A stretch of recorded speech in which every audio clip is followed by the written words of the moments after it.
Hi, my name is Chapin, and I'm founder and director of CreEducate Consulting. We help researchers all over the world create and share their research stories with expert audiences.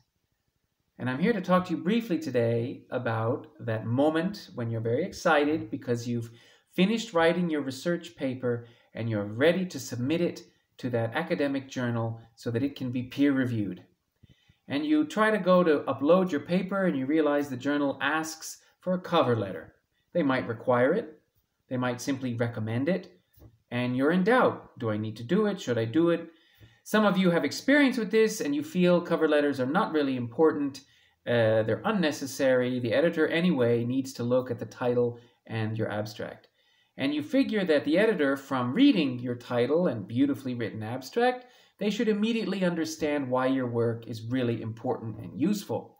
Well, the reality is a bit different. Most journals, especially the better ones, are flooded with more papers, many more papers than they can work with. And so editors have to make split-second decisions about whether to give your paper a second look. So my advice to you is, regardless of whether your journal requires a cover letter, give them one, because it should be something very short and concise, much shorter than your abstract, that proves to that editor that your paper deserves a closer look. And I recommend 4 major parts in your cover letter. The first part is the opening. I want you to address a human being. Dear Professor Jones, dear Dr. Smith.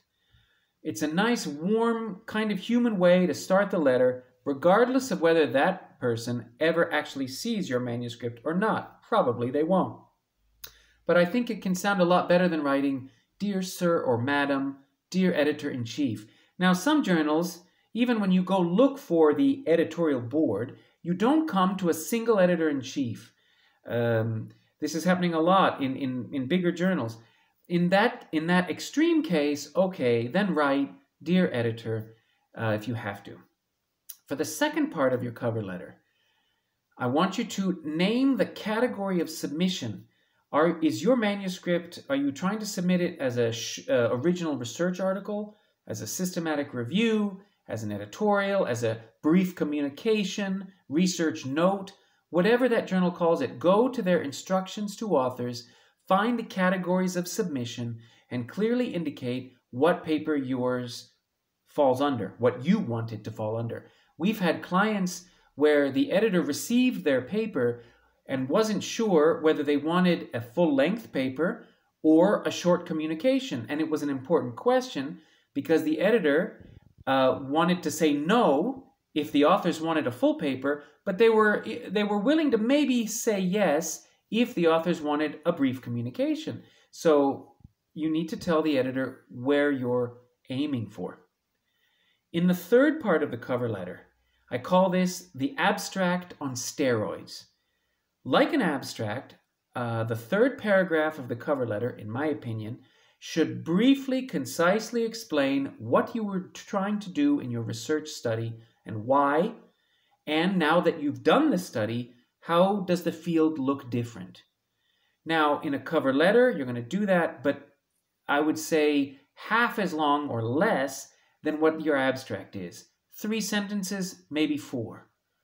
And in a cover letter, you have a bit more freedom with the language you can use. You can be even more direct, even more clear, kind of less formal and soft in the cover letter as you can get away with in an abstract.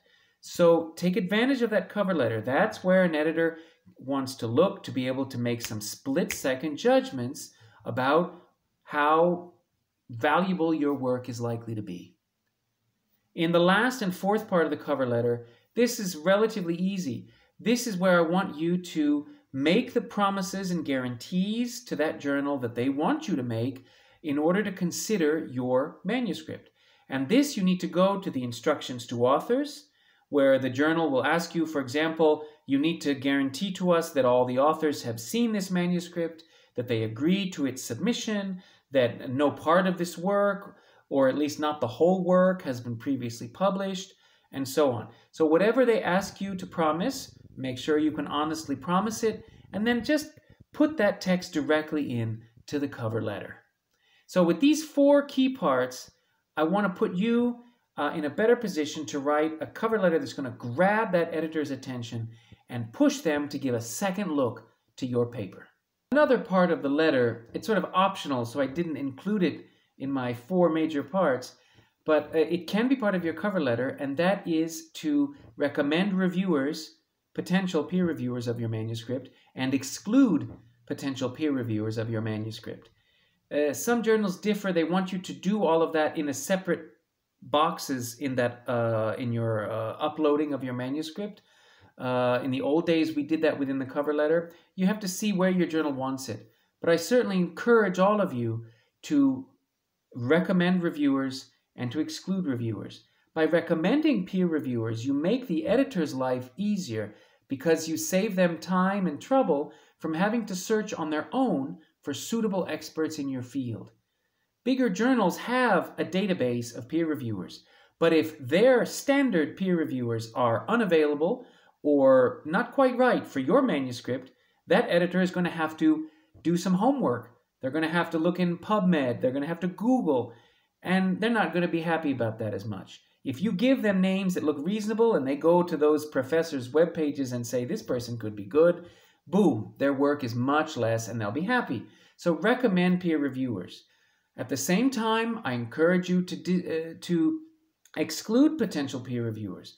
It's completely normal in research, and editors know that. It's completely normal for there to be conflicts of interest between, the authors of a paper and a competitor in the field. It's completely normal for there to be egos involved, politics, and so on. So you are very welcome to exclude people that you think would not be able to give a fair review of your paper.